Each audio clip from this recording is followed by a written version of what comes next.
What's up everyone and welcome back to the MMA Fast. Today, let's get started with Paddy Pimblett makes bold prediction about Ilia Topuria's move to lightweight. Paddy Pimblett doesn't see Ilia Topuria having success at lightweight. That's the fight I want. I want that fight. That's another one just to prove everyone wrong. He's not a lightweight. He shouldn't be fighting at lightweight. He should just stop at featherweight. It's going to be the downfall of his career. With back-to-back knockouts of Alexander Volkanovski and Max Holloway, Topuria thinks he's done all he needs to do at featherweight, but Pimblett disagrees. It's a big mistake. He said he cemented his legacy at the weight. Beat Volk again, beat Diego, beat Evloev. Then you've cleared the division out, then move up. Champions are too quick to want to move up now and not defend the belt.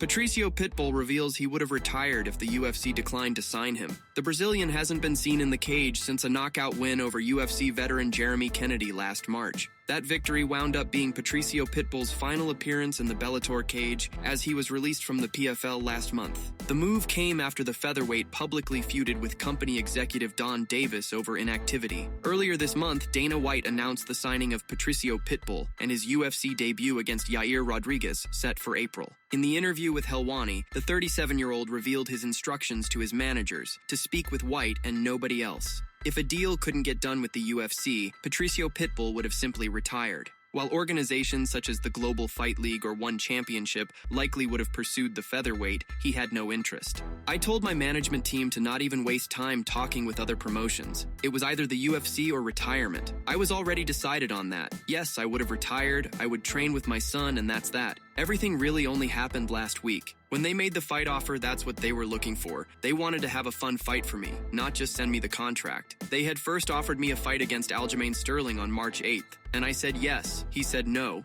but last week, it finally happened. Chael Sonnen wonders if Henry Cejudo was looking for a way out at UFC Fight Night 252. Cejudo lost a technical decision to Song Yadong in Saturday's main event at Climate Pledge Arena. The fight ended when Cejudo was rendered unable to continue after getting poked in the eye late in round 3. Cejudo took the full 5 minutes to try and recover and chose to continue fighting until deciding that he couldn't see well enough before the 4th round. The fight went to the judges' scorecards, and Song was awarded the win.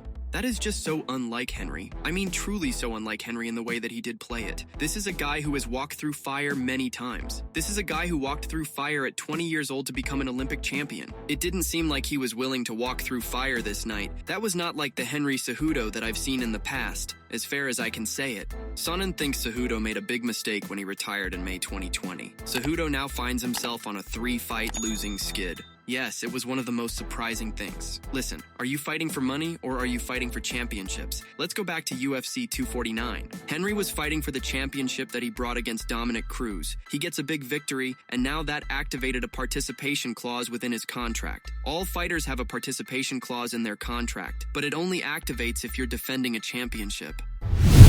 Jamahal Hill opens up on Jiri Prochazka loss at UFC 311. Jamahal Hill will go back to the drawing board after suffering his 2nd straight loss at UFC 311. Hill was finished by Jiri Prochazka in a 3rd-round TKO loss in January. The former UFC light heavyweight champion credits Prochazka for the adjustments he made.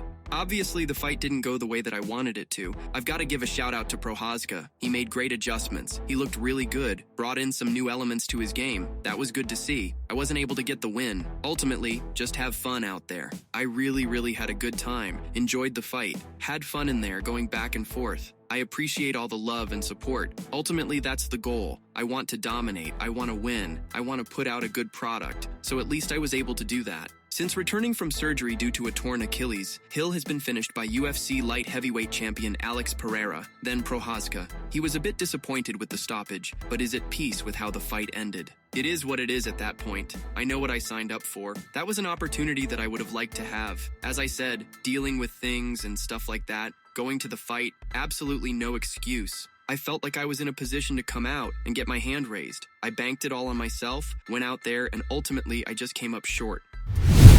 Dustin Poirier approves of Ilia Topuria getting immediate UFC title shot at lightweight. Dustin Poirier thinks Ilia Topuria has done enough to move straight into a UFC lightweight title shot. Poirier appreciates Topuria's decision to leave featherweight behind in his pursuit of the lightweight title. I mean, it's respectful. It's honorable to vacate the belt, to not hold up the division where guys have been working so hard to get their shot at the title. He's doing it the right way. I've never seen him in person, but everybody says he's heavy. He walks around heavy. But if he can make 145, I don't know how big he is, because some of these lightweights are huge. UFC lightweight champion Islam Makhachev and his team would like to see Topuria fight a top contender first before getting a title shot, with Makhachev's manager even throwing Poirier's name as a suggestion. But with back-to-back knockout finishes over Volkanovski and Max Holloway, Poirier thinks El Matador has earned a straight route to gold. That's tough to say, especially with all of the contenders, with how the lightweight division's been over the last few years. But with a guy like him vacating the belt and moving up, finishing Max Holloway the way that he did, I would give him a crack at the lightweight title right off the bat. Dustin is currently gearing up for his retirement fight and is targeting legends only in his final dance. He hopes to headline an event in his home state of Louisiana.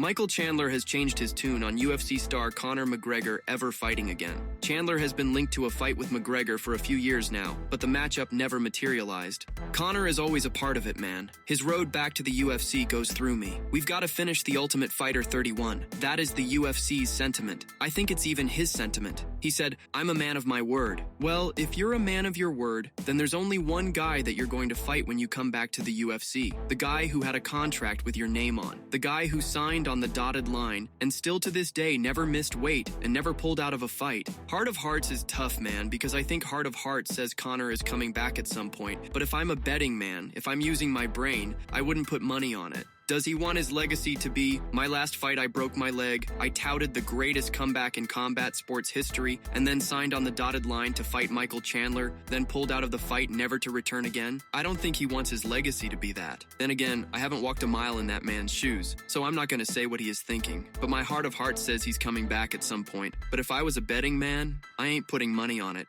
Michael Chandler reacts to ex-Bellator rival Patricio Pitbull signing with UFC. Not surprised. Not surprised at him or the laundry list of everybody who is tweeting at Don Davis and PFL, and before that Bellator. It just continues to solidify that the UFC is the only place for mixed martial arts. Take it from me. Take it from a guy like Patricio Pitbull. 2 years from now, a year from now, sit him down on your show and have him answer honestly what the difference is and how much bigger at UFC is, how much more significant it is here.